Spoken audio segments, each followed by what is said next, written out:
The Wolf and the Seven Little Goats. Once upon a time, there lived a mama goat and her 7 little kids. Theirs was a happy little home. All the 7 little kids used to play in the meadows, into the wild, with the butterflies and birds singing along. The days used to go in complete harmony and bliss. Until one day a big black wolf noticed these little kids playing in a meadow. Such an easy treat they are for me. I haven't eaten for ages.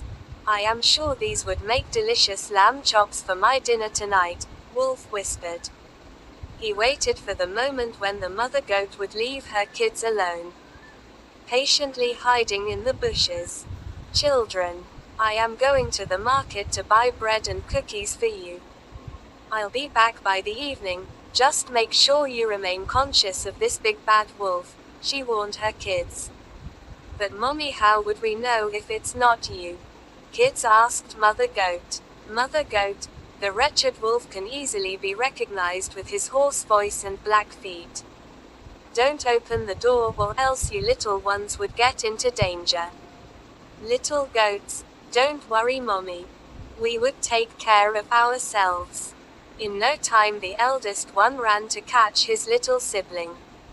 No, she is not our Mommy. She hasn't got such a rough voice. And then looking at the door the eldest kid shouted back saying, Go away you big bad wolf, our mother doesn't have such a hoarse voice. Hearing this the wolf got annoyed and ran to get a box of chalk, as he had heard that this would make his voice as soft as that a baby. So off he went and gulped off the whole box of chalk. Knocking on the door again he said, Hello, kids, your mother is back. Look what I have got for you, cookies, breads and ginger ale. Little goat, oh, that sounds like our mother. Should we open the door now? Eldest goat kid, but look down there. Our mother has not got black feet. This is surely the wolf. Go away you big bad wolf.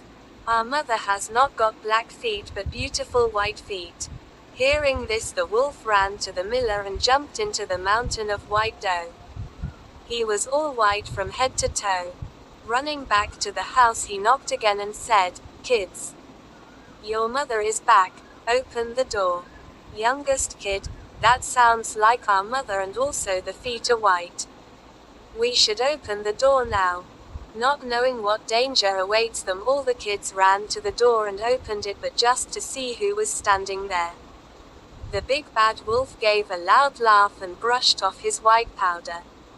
Wolf, hello kids, are you ready to become my feast tonight? The kids ran here and there to save their lives. One went inside the kettle, the other in the oven.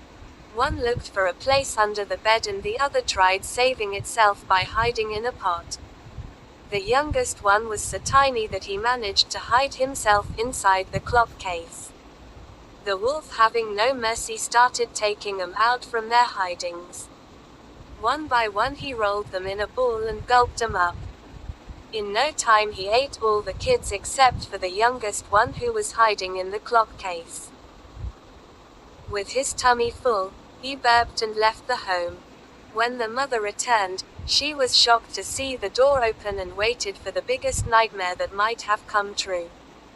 The house was all upside down, the crockery was broken, the curtains were torn, the chair was broken and the kids were nowhere to be found. She cried for them, Children, children, oh, where are you? At that very moment, the youngest one came out of the clock case and hugged his mother, crying and howling. Oh, mother, the bad wolf disguised us by sounding and looking like you. He ate up all my brothers and sisters. What we will do now? Youngest goat asked Mother Goat. Mother Goat, don't worry. Let's go and look for him. They went out searching the wolf. His tummy was so filled that he slept off in a meadow near the house itself. His snores were so loud that even the branches of the tree were shuddering. The mother goat very quickly went near him and asked the youngest kid to get scissors and thread and a needle. Off he went to get them. The mother goat very quietly slit open his tummy and took out all her kids from his tummy. They then filled up his tummy with stones as big as balls, and then she stitched the tummy with the thread and the needle. The wolf had such a huge feast after so long, and he slept all night. In the morning when he got up, he was so thirsty that he tried running to the well. But his belly was so heavy that he could hardly walk. He picked up his belly and managed to reach the well. But the moment he bent down to drink water, he couldn't handle the weight and fell in the well. The kids were looking at all of this from their window and shouted happily, "Mommy, Mommy, the wolf has died. Now we can play freely outside without any fear."